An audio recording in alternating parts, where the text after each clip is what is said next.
is the thing, right? They're just throwing things around for people that don't understand the context of them. Like before, he's throwing the word salaf around.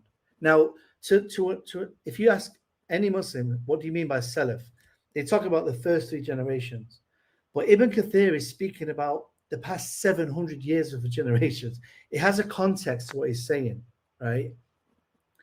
He's, same with the Zabur and the Psalms. He's trying to. He's clearly shown that there's a different that the Islamic concept of Zabur is different to the Psalms, right? So he's refuted Chris, and with this one, he's now presenting a statement from a scholar who got chucked out of Medina by Imam Malik for not being authentic, who writes secondary source material, biographical material, which does include a lot of weak hadith, right?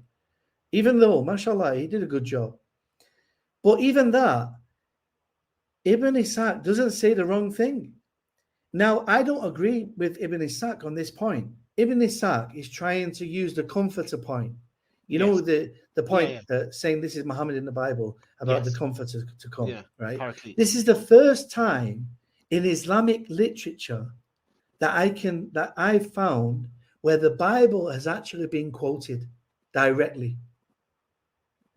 There's other ones where they try to say, it's a version of it, or it's semi-quoting it, etc., paraphrasing. This is the first time in Islamic literature I'm aware of where the Bible is actually directly quoted. Now, Ibn Ishaq was either a convert or a son of a convert, if I'm not mistaken, right? And so he had this bias towards the Bible to begin with. The Prophet Muhammad and the Sahaba never affirmed that the Comforter is Muhammad. Now, I'm not going to get into whether it is Muhammad or not, right? We don't need to go there. It's not something I use. Some people use it, but let's move on. The point here is, does Ibn Ishaq believe that the Injeel is the book of John?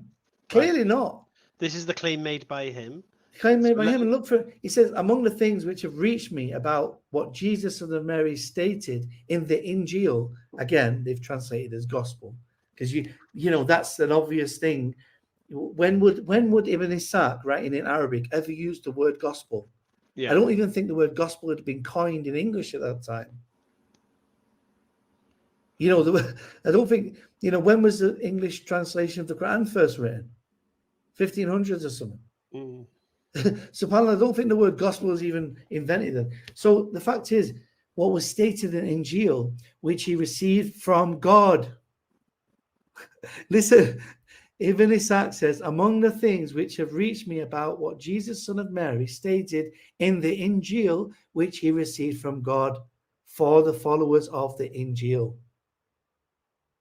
Right? So he's basically saying that this part of John was in the original Injeel, which was sent from God. See, Ibn Ishaq's concept of an Injeel is one that's sent from God, not authored by Matthew, Mark, Luke, and John. And it just so happens that these biographies of Matthew, Mark, Luke, and John, this specific one about Comforter, he thinks that was possibly part of the real Injeel. The point is, whether you agree with that or not, which I don't, Ibn Ishaq did not believe the Injeel was the book of John. Like, stop trying to pull the wool, Sam. Stop. If you're going to pull the wall, at least make a wig out of it.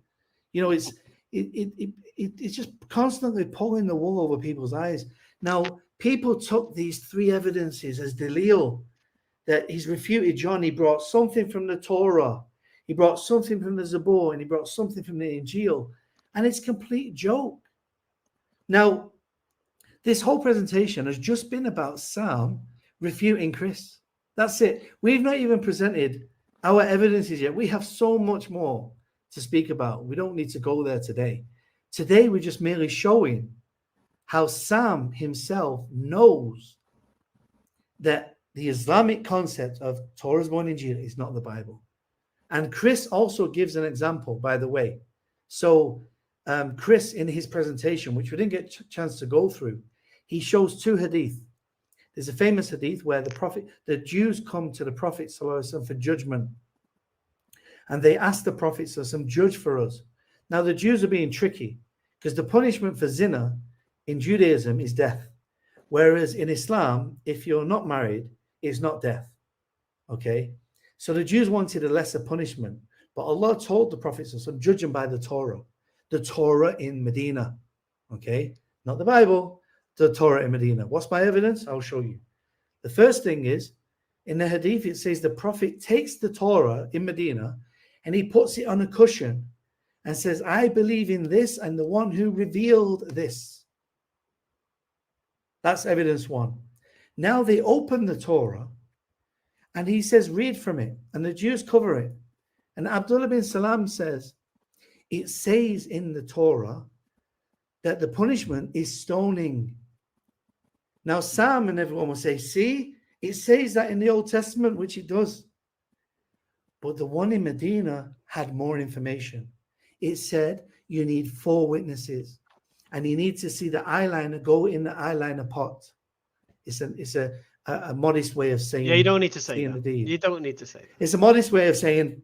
Anyway, penetration. The point is that the Prophet was modest, and Allah, when He reveals things as well, it's in a modest way.